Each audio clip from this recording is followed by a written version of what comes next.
Admiral Do-hyun Kim stood tall on the bridge of the ESS Resilience, his eyes fixed on the main screen.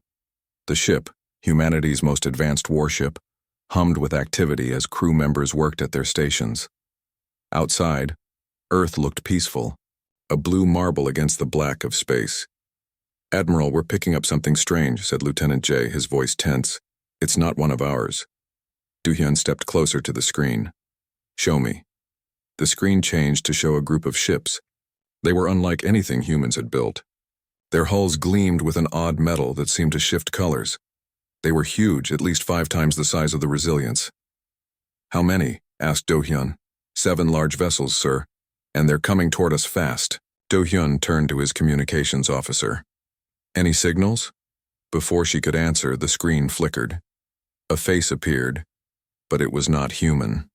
The being had gray skin with ridges along its face. Its eyes were large and yellow with thin slits for pupils. It wore some kind of armor with symbols Do-hyun didn't recognize. "People of Earth," the alien said in perfect English. "I am Commander Tarak of the Varex, speaking for the Galactic Concord. Your planet now stands at the edge of a new era." The bridge fell silent. First contact. After all the years of wondering, aliens were real, and they were here.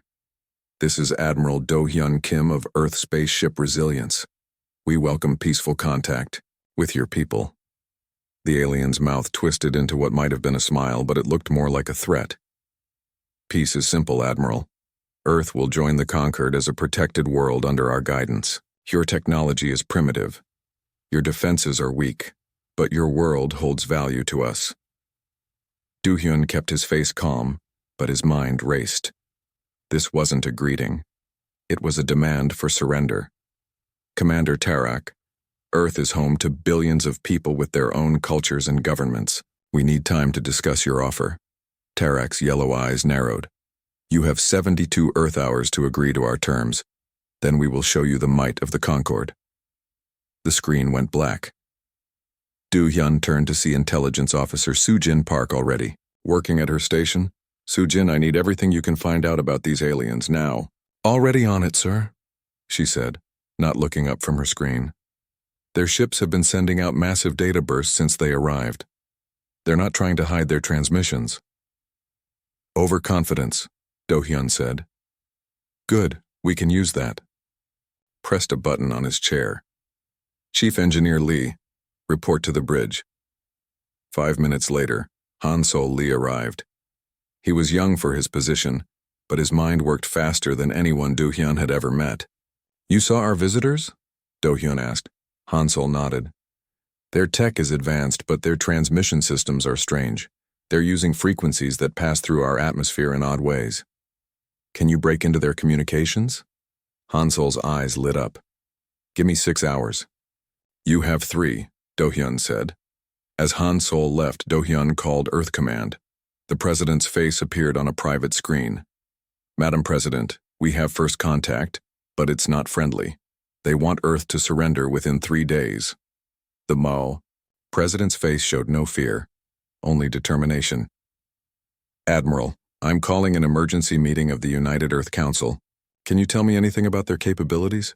"Not yet, but I'm bringing in our best strategist." After ending the call, Do-hyun sent a message to a secure facility hidden beneath the Rocky Mountains. Within an hour, a shuttle docked with the Resilience.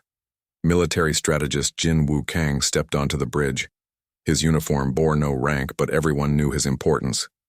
"So," said Jin Woo, looking at the images of the alien ships. "They finally came." Do-hyun raised an eyebrow. "You don't seem surprised." "I've been preparing for this day for 15 years, Jin Woo said. "Ever since we detected those unusual signals from the Kuiper Belt." "What signals?" Do-hyun asked. "That was never reported." "Because we weren't sure," Jin Woo said. "But I convinced the military to fund a secret program. We've been watching for them." In the intelligence center 1 deck below, Soo-jin had made a discovery. She called the Admiral and Jin Woo to join her. "Look at this," she said, pointing to her screen. "I've decoded part of their data. They've been watching us for decades. They have files on our military, our technology, even our biology. She scrolled through the information. They classify us as primitive primates with limited space capability. Jin Woo laughed, a short, sharp sound. They're underestimating us. That's our advantage, Do Hyun said. But we need more. Han Sol burst into the room. His face was flushed with excitement. Admiral, I did it. Their communication system has a serious flaw. They use a quantum frequency that's unstable in our atmosphere. I can intercept everything they send. Show me, Do Hyun said. Han Sol pulled up a stream of data on the main screen. They're talking to their home fleet. They expect us to surrender. They've done this before to other worlds, Sujin added. According to their records, they've conquered 16 other species. All of them surrendered after seeing the Concorde's weapons. What happens to those who surrender? Do Hyun asked. Sujin's face grew dark. They become worker planets, resources harvested, populations controlled. And if they fight? The records don't say. Maybe no one has tried. Jin Woo smiled. Then we'll be the first. Do Hyun called an emergency meeting in the ship's conference room. Besides Sujin, Han Sol, and Jin Woo, he invited the ship's tactical officer and the captain of Earth's other main warship, the ESS Defender. We have 3 days, Do Hyun began. The Concorde expects us to surrender. They think we're weak and primitive. Their ships outgun ours 10-1, said the captain of the Defender. We can't win in direct combat. We won't fight directly, Jin Woo said. We'll fight smart. He pulled up a hologram of Earth. This is our greatest advantage. Our home. Our home is what they want, Sujin pointed out. No, Jin Woo said. Our home is our weapon. He zoomed in on Earth's atmosphere. Han Sol, tell them what you found about their systems. Han Sol stepped forward. Their ships are built for space. Their communications fail in our thick atmosphere. Their sensors can't penetrate our storm systems. Jin Woo continued. And Sujin's intelligence shows they evolved on a world with 1/3 Earth's gravity. Their bodies aren't built for our conditions. Do Hyun began to understand. You want to draw them into our atmosphere? Exactly, Jin Woo said. We fight on our terms, not theirs. The meeting lasted hours as they developed their plan. When they finished, Do Hyun sent their strategy to Earth Command for approval. The president called back personally. It's risky, Admiral. If we fail, Earth falls. And if we surrender, we're slaves forever, Do Hyun said. The president nodded. Very well. Operation Thunderbird is approved. May God help us all. As the 72-hour deadline approached, Do Hyun stood again on the bridge of the Resilience. Earth's small fleet had taken positions within the upper atmosphere, hidden by cloud cover and magnetic disturbances. The screen lit up with Commander Tarek's face. Your time is up, Admiral. What is Earth's answer? Do Hyun allowed himself a small smile. Commander, humanity has a message for the Galactic Concord. He paused, letting the tension build. Earth to the galaxy's toughest. Let's see you fight us now. Commander Tarek's yellow eyes widened at Admiral Do Hyun's bold challenge. You choose war over peace? Foolish primates, Tarak hissed. We offered you a chance to live as part of something greater. We already have something great, Do Hyun replied. Our freedom. The screen went black. Do Hyun turned to his crew, who watched with a mix of fear and pride. And now we prepare, he said. They'll want to talk first, show their power. We'll use that time. 3 hours later, a smaller ship from the Concord fleet requested permission to land at the United Earth Council headquarters in Geneva. The president agreed, and a diplomatic team led by Yoonji Choi prepared to meet the aliens. Yoonji stood at the landing pad as the alien shuttle descended. It hummed rather than roared, its engines using technology humans had yet to master. The bomb ship looked like a large teardrop made of shifting metal that reflected the sunlight in strange patterns. A door opened in the side of the ship, and 3 figures emerged. The one in front was clearly Commander Tarak. Behind him came 2 other aliens from different species. One had blue skin and 4 arms. The other was tall and thin with feather-like hair. All three wore what looked like environmental suits with clear helmets that showed their faces. They moved carefully as if each step required effort. Yoonji stepped forward. "Welcome to Earth. I am Diplomatic Minister Yoonji Choi." Tarek looked down at her. His movements seemed stiff and uncomfortable. "Our time here will be brief," he said. "I have brought representatives from the Conquered Council to witness your surrender. Or to discuss peaceful alternatives," Yoonji suggested with a calm smile. The blue alien stepped forward. "I am Counselor Ziv. We do not wish to destroy your world. Join us and your people will survive." "Survive as what?" Yoonji asked. "Workers? Servants?" "As a protected species," said the tall alien with the feathery hair. "I am Counselor Vela. Your world is harsh and dangerous. You need our guidance." Yoonji noticed how all three aliens moved with discomfort. Their breathing seemed labored even inside their suits. "Please, follow me," she said. "Our leaders are waiting." Inside the council building, the aliens' discomfort grew more obvious. Even through their environmental suits, Earth's gravity was taking a toll. Their steps were slow and heavy. In the meeting room, the president and world leaders waited. Military scientist Tae-Wan Yoon sat to one side, quietly observing the aliens with keen interest. During the talks, Tarek became more aggressive. "You have no choice. Your weapons cannot harm our ships. Your defenses will fall in hours." "Then, why talk at all?" asked the president. "Why not simply attack?" "We prefer to preserve resources," said Counselor Ziv. "Your planet sits on a strategic position. A wormhole junction exists in your solar system, unknown to your science. We have used it for centuries." "This is your true interest," said Yoonji, "not Earth itself." "Your world is merely a convenience," Tarek admitted. "The junction makes this system valuable." As the meeting continued, Tae-Wan sent data to Admiral Do-hyun and Jin-woo, who watched from the Resilience in orbit. "Look at their vital signs," Tae-Wan's message read. "Their muscle density is 40% less than ours. Their breathing rate has doubled since arrival. Earth is a strain on their bodies." Jin-woo forwarded the data to Soo-jin. "Cross-reference this with their biological files." Minutes later, Soo-jin responded. "Confirmed. The Varex homeworld has 38% of Earth's gravity. The other species come from similar low-gravity worlds, and their atmospheric pressure is much lower than ours." "Earth is a death world to them," Jin-woo said with growing excitement. "This changes everything." Back in Geneva, tensions were rising. One of Tarek's guards stepped too close to a human security officer. When the human didn't back away, the Varex guard shoved him. The guard expected the human to fall easily. Instead, the security officer barely moved. Before anyone could stop him, the officer pushed back. The alien stumbled and fell hard, his environmental suit cracking slightly at the helmet seal.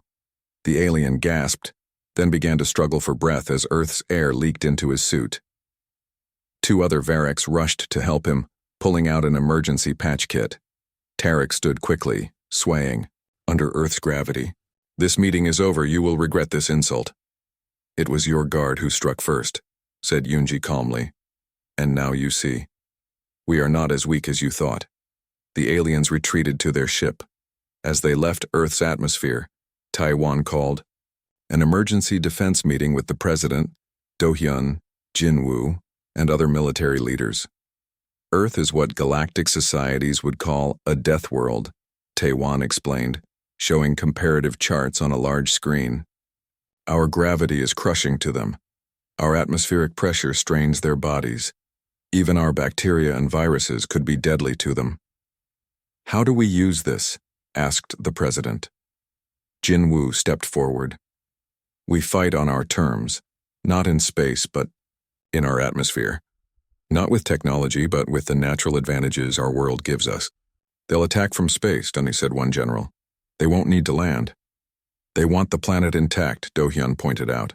"And they want the wormhole junction. They can't simply destroy Earth from orbit." "They'll have to come closer," Jin-woo agreed. "And when they do, we'll be ready." Over the next 24 hours, Earth prepared. Han Sol worked with engineering teams to modify Earth's defense systems based on what they had learned about Concorde technology. Their shields are designed for space weapons, Han Sol reported. They're not prepared for our atmosphere's radiation patterns or our magnetic field variations. Su Jin discovered more about the Concorde's psychology from their data files. Their species evolved on stable worlds with minimal tectonic activity and predictable weather. They value order and patterns. Chaos confuses them. Taiwan tested biological samples from the broken helmet seal. Their cellular structure is weaker than ours.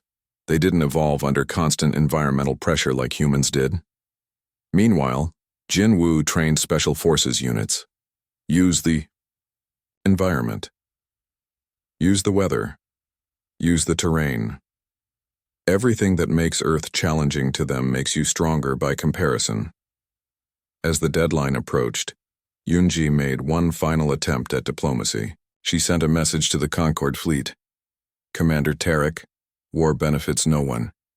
But know this, you've studied our biology, but not our history. Humans don't surrender when cornered. We become more dangerous. Tarek's reply was brief. Your choice is made. The Concorde battle fleet arrived the next day. 17 massive warships joined the original 7. They moved into position around Earth, their weapons systems powering up.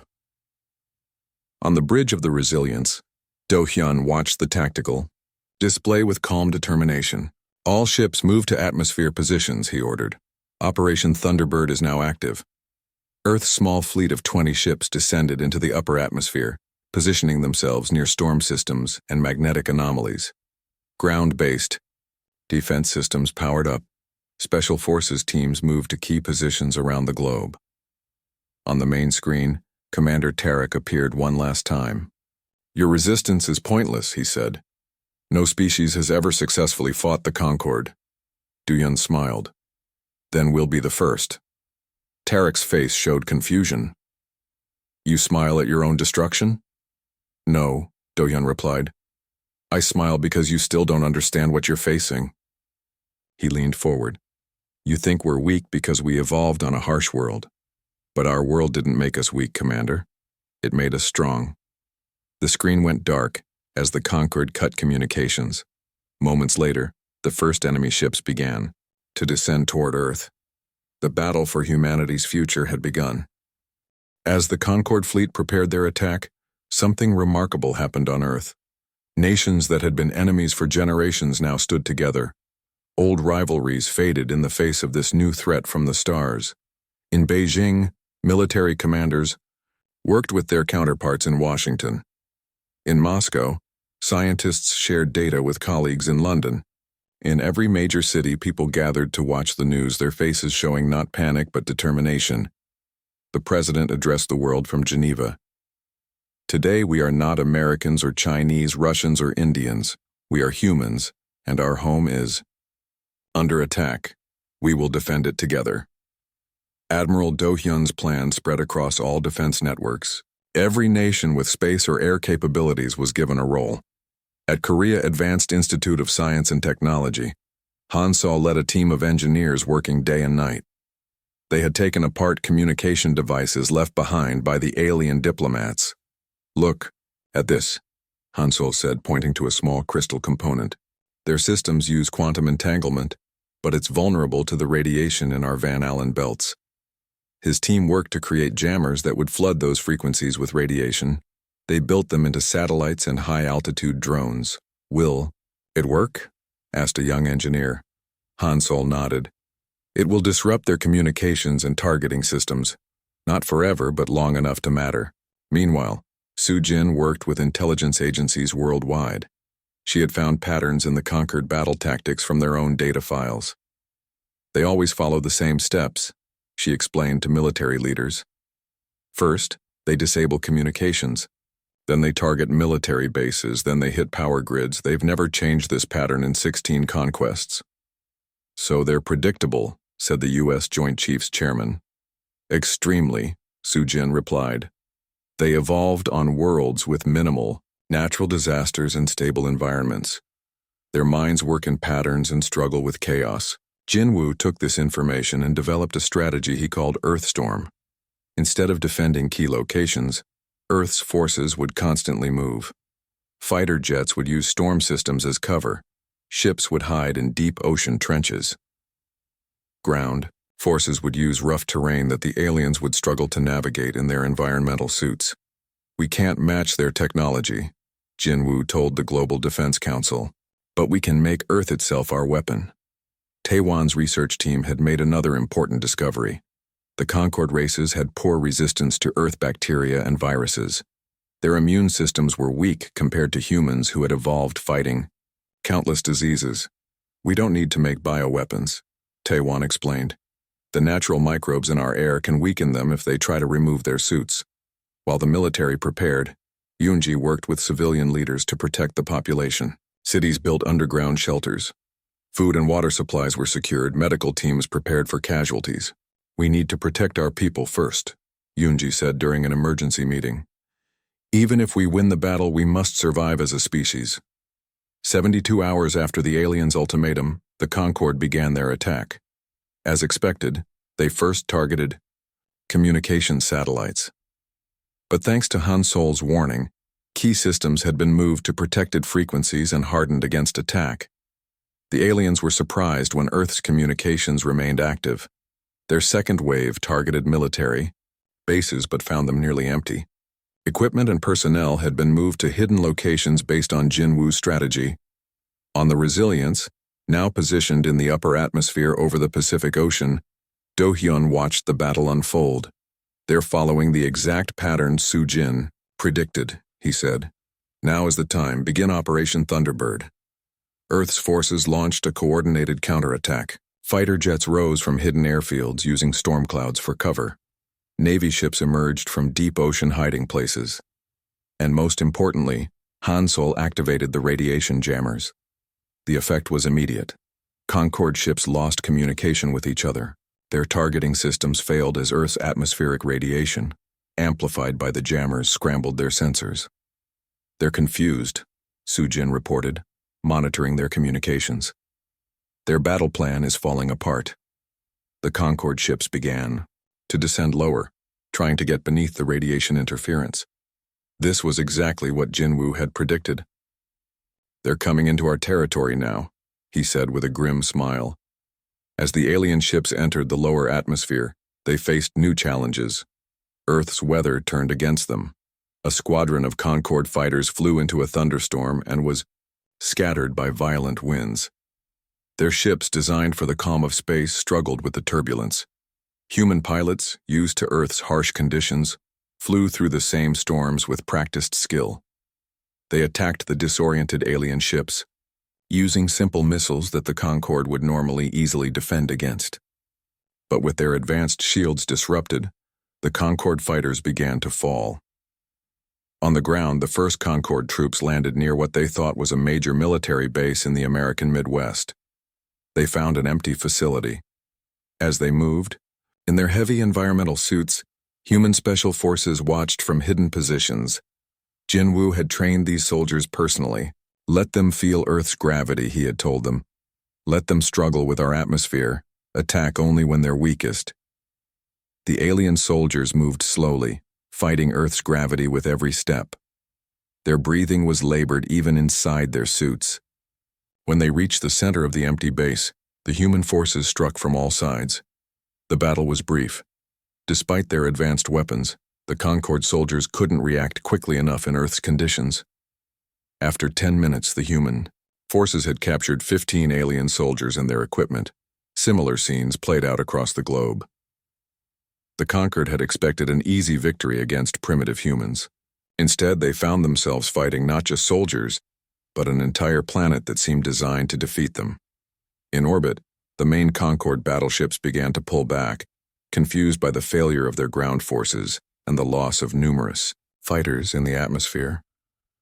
On the Resilience, Do-hyun received reports from around the world.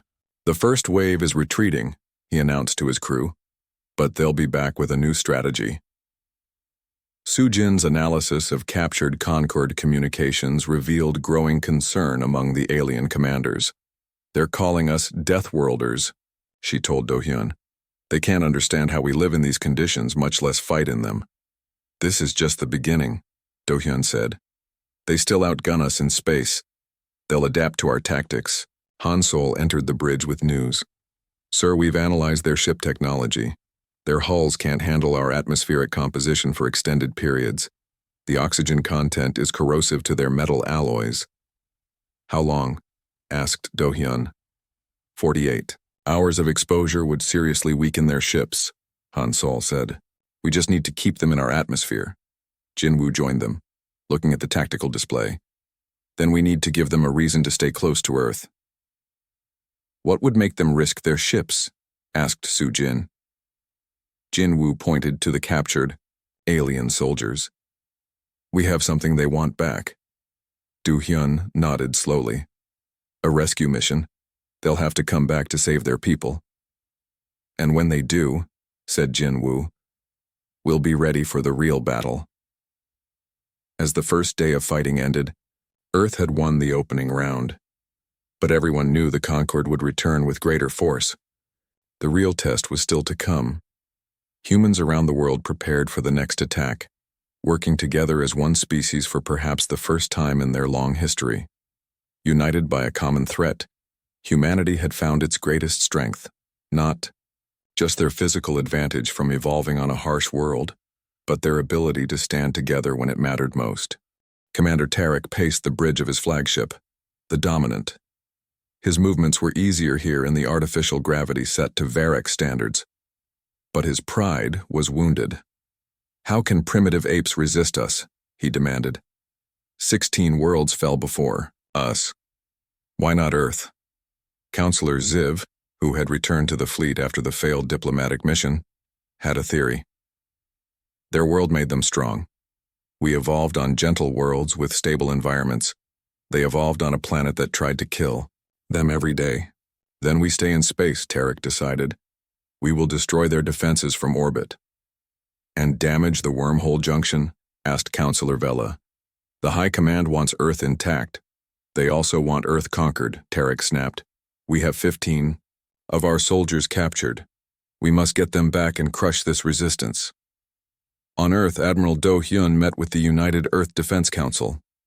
Representatives from every major military power sat around a large table in the underground command center beneath Geneva. "The Conquered will return with greater force," Do-hyun said, "but now we know their weaknesses." Sujin displayed images of the captured alien technology. "Their ships can't handle our atmospheric composition for long periods. The oxygen corrodes their hull alloys." Han Sol continued. "And their weapon systems fail under certain radiation frequencies common in our upper atmosphere." Jinwoo outlined the next phase of their strategy. "We position our forces in atmospheric layers most harmful to their ships. We use the Van Allen radiation belts to disrupt their communications, and we use weather systems to hide our movements." "But they outgun us," said the Chinese general. "Their weapons are still far beyond ours." "True," said Do-hyun. "So we don't try to match their firepower. We make them fight on our terms." The plan was set. Earth's limited space fleet would position itself within the atmosphere rather than open space. Ground-based weapon systems would target any Concorde ships that entered the lower atmosphere. And most importantly, the captured Conquered soldiers would be moved to different locations around the globe, forcing the aliens to spread their rescue efforts.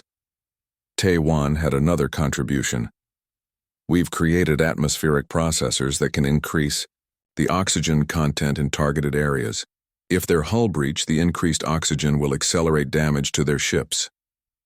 The Conquered fleet returned 3 days later. This time they came with 30 warships. They positioned themselves in a blockade formation around Earth and launched their fighters. "They're targeting our atmospheric defense grid," reported a lieutenant on the Resilience's bridge. Do-hyun nodded. "As expected, all ships implement Thunderbird protocols." Earth's fleet moved into position, hiding within storm systems and magnetic anomalies that interfered with Conquered targeting. The human ships were smaller and less powerful, but more maneuverable in atmospheric conditions. Han Solo activated the radiation jammers, flooding the upper atmosphere with the frequencies that disrupted conquered systems. The effect was immediate. The alien fighters began to fly erratically as their navigation systems failed. "They're switching to backup systems," Han Solo reported. "But those systems can't handle our weather patterns." On the Dominant, Tarek realized his mistake. "They're using their planet against us again. Launch the ground forces, we must recover our captured soldiers."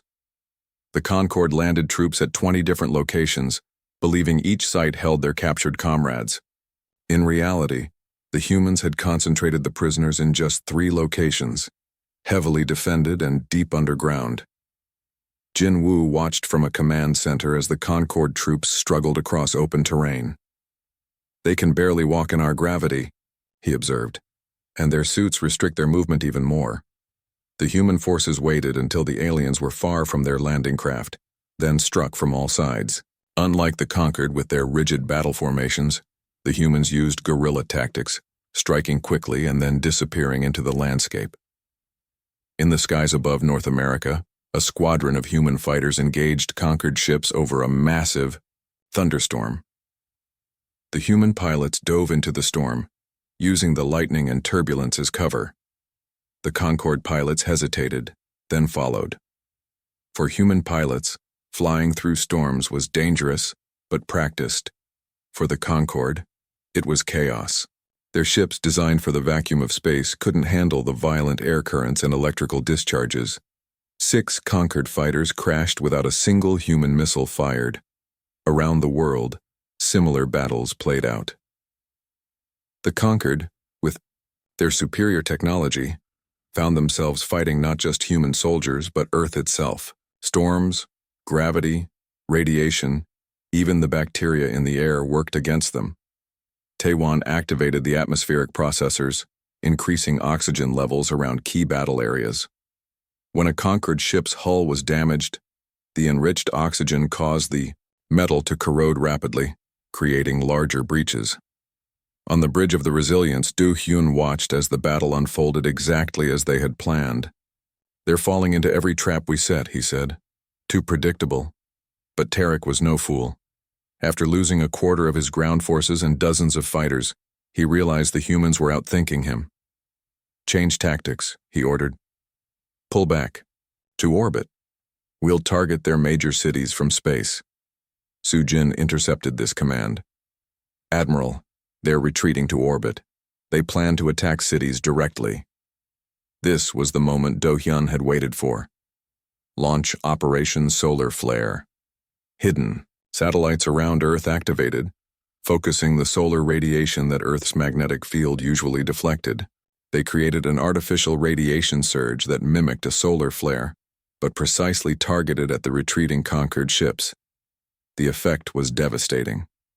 Conquered shields, designed to block physical weapons and energy beams, couldn't handle the specific radiation frequencies. Their systems failed one by one. "Direct hit on their flagship," reported a tactical officer. "Their shields are down." Du Hyun gave the order. "All ships, attack the Dominant. Focus fire on their command center." Earth's fleet emerged from the atmosphere, launching everything they had at the crippled Conquered flagship. Missiles designed by Han Solo to penetrate the weakened alien hull struck true. On the Dominant's bridge, chaos erupted as systems failed and fires broke out. Tarek could barely see through the smoke. "How?" he demanded. "How are they defeating us?" Counselor Ziv's answer was simple.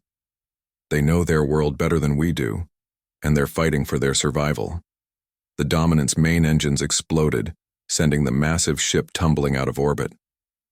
Emergency systems engaged, bringing it to a crash landing in the Pacific Ocean. The rest of the Concorde fleet, seeing their flagship fall, began to retreat.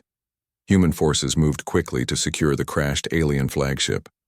Special teams in environmental suits designed by Taiwan boarded the vessel. They found Commander Tarek alive but injured. Yunji arrived by helicopter to meet the captured commander. Despite his defeat, Tarek maintained his pride. "This changes nothing," he said. "The Conquered will send more ships," Yunji smiled. "Perhaps. But now they know that Earth isn't an easy target, and we've captured your flagship with all its technology. Our engineers are already studying it. Tarak's yellow eyes widened. You wouldn't understand our technology. You'd be surprised what humans can learn when motivated, Yunji replied. Now shall we discuss terms for the release of your soldiers? As the sun set on the battlefield, the remaining Concord ships retreated to the edge of the solar system. On Earth, people emerged from shelters to see contrails in the sky from the departed alien fleet. For the first time in the history of the galactic Concord, an invasion had failed. Earth had proven that being a death world species had its advantages. The battle was over, but the war might just be beginning. 3 months passed since the conquered fleet retreated. Earth had won the battle, but humanity knew the war might not be over. The conquered controlled hundreds of worlds.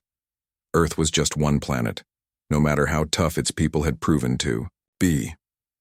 In a secure facility beneath Mount Fuji, Han Sol and his engineering team worked day and night. Around them lay pieces of conquered technology salvaged from the crashed flagship Dominant. Amazing, Han Sol said, examining a small device. Their faster-than-light drive is decades beyond what we could have developed on our own. Similar work happened in labs around the world. Scientists studied conquered weapons, shields, and communications. With each discovery, humanity grew stronger. In a military hospital in Geneva, Taiwan visited the captured aliens daily. Most had recovered from their injuries but struggled with Earth's conditions. Even with special rooms set to their home gravity and atmosphere, they found Earth uncomfortable. Your world is brutal, said a Varric soldier named Krell. How do you live here? It's all we've ever known, Taiwan replied, just as your world seems too gentle to us. This gave Taiwan an idea. He brought it to Admiral Do Hyun and the Earth Defense Council that evening. The Concord sees us as primitive because our technology isn't as advanced, Taiwan explained. But we have something they lack: adaptability. We evolved on a harsh world. We can survive conditions they find impossible. How does this help us? Asked a council member. We offer an exchange, Taiwan said. They're captured soldiers for our scientific delegation to visit their worlds. Yunji, who had been negotiating with Commander Tarak for weeks, saw the potential. They want their people back, and they fear us enough now to listen. Do Hyun agreed. We show them we're not a threat to their worlds, just to those who threaten ours. A message was sent to the conquered fleet still lurking at the edge of the solar system. The response came quickly. The Concord High Command would meet with Earth representatives. 1 week later, the ESS Resilience, now upgraded with Concord technology, departed Earth with a delegation led by Admiral Do Hyun. Yunji went as chief diplomat. Jinwoo, Taiwan, Han Sol, and Sujin joined as advisors. And in secure quarters, Commander Tarak and 15 Concord soldiers waited to return home. The journey to the Concord Central System took just 3 days with the new drive systems. As they approached, Do Hyun saw the true might of the Concord for the first time. Hundreds of warships orbited a massive space station that served as their headquarters. They could have sent 10 times the force against Earth, Sujin said quietly. But now they won't need to, Yunji replied. The Resilience docked at the station. When the Earth delegation stepped out, they wore their own environmental suits. The conquered atmosphere was too thin for humans, just as Earth's was too heavy for them. The conquered High Command waited in a large chamber. 7 aliens from different species sat at a curved table. At the center was Supreme Commander Vorn of the Varrics, Tarak's superior. You have defeated 1 fleet, Vorn began without greeting. But the Concord has existed for 10,000 years. We have conquered hundreds of worlds. We didn't come to threaten or be threatened, Yunji said calmly. We came to establish peace. Peace? Vorn seemed surprised. You fought like warriors, yet speak of peace? We fought to defend our world, Do Hyun explained. We will always fight for our home, but we don't seek conquest. The exchange of prisoners happened first. Commander Tarak and his soldiers returned to the Concord. Then the negotiations began. For 3 days, Yunji led discussions about Earth's place in the galaxy. The Conquered initially demanded Earth join as a subject world. Yunji refused each time. Earth will join as an equal partner, or not at all, she insisted. We have proven our strength. On the fourth day, a faction of the Conquered, scientists approached Taiwan privately. They had studied the data from the Earth battles and were fascinated. Your species evolved under conditions we find unbearable, said the lead scientist, a female Varix named Sira. Yet you thrive there. This could help us adapt to worlds we currently cannot colonize. Taiwan saw an opportunity. We could share our knowledge of adaptation in exchange for technology. When the talks resumed, Sira and her faction supported Earth's position. These humans have something valuable to offer the Conquered. Their biological adaptability could open new worlds to us. Supreme Commander Vorn was hesitant. They defeated one of our fleets. What if they grow stronger with our technology? Jin Wu, who had been silent for most of the talks, spoke up. If we wanted war, we would not have come here. We would have built weapons from your crashed ship and prepared for your return. Instead, we came to talk. This simple logic swayed many in the Conquered leadership. By the end of the week, a new treaty was drafted. Earth would remain independent but would join the Conquered as an allied world, not a subject one. Humans would help the Conquered understand adaptation to harsh environments. In exchange, the Concord would share certain technologies and open trade routes. The wormhole junction near Earth would be jointly controlled, with both human and Conquered ships allowed passage. Before the Earth delegation departed, Han Sol met with Conquered engineers to begin technology exchanges. Su Jin shared information with their intelligence services, and Jin Wu, to everyone's surprise, proposed a joint military training program. Your soldiers fight with advanced technology, he told a Conquered general. Ours fight with adaptability and creativity. Together, we could learn from each other. Erikstawi. Months later, the first Conquered diplomatic mission arrived on Earth. They came in special environmental suits designed by Taiwan that made Earth's conditions bearable. And with them came the first alien students for Jin Wu's new interspecies military academy in the Rocky Mountains. 1 year after the invasion, Admiral Do Hyun and Su Jin stood on an observation deck of the New Earth space station. Below them, their planet looked peaceful. Above, ships from dozens of worlds moved through the busy space lanes that now connected Earth to the galaxy. Did you ever imagine this? Su Jin asked. 1 year ago, we didn't even know aliens existed. Now we're trading with 20 different worlds. Humans adapt quickly, Do Hyun replied with a smile. It's our greatest strength.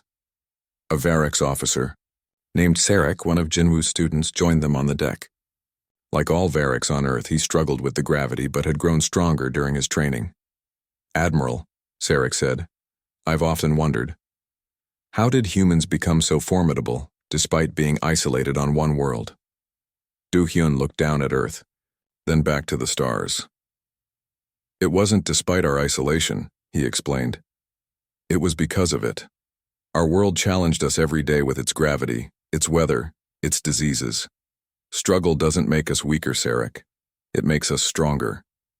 The Varix nodded slowly, understanding at last. Earth had earned its place among the stars not through advanced technology or overwhelming numbers, but through the strength and adaptability that came from evolving on a world that had never made survival easy. What the Concord had seen as a primitive death world had actually been the perfect training ground for a species now ready to take its place in the galaxy. And if anyone doubted humanity's right to stand among the stars, Earth had one simple message: let's see you fight us now.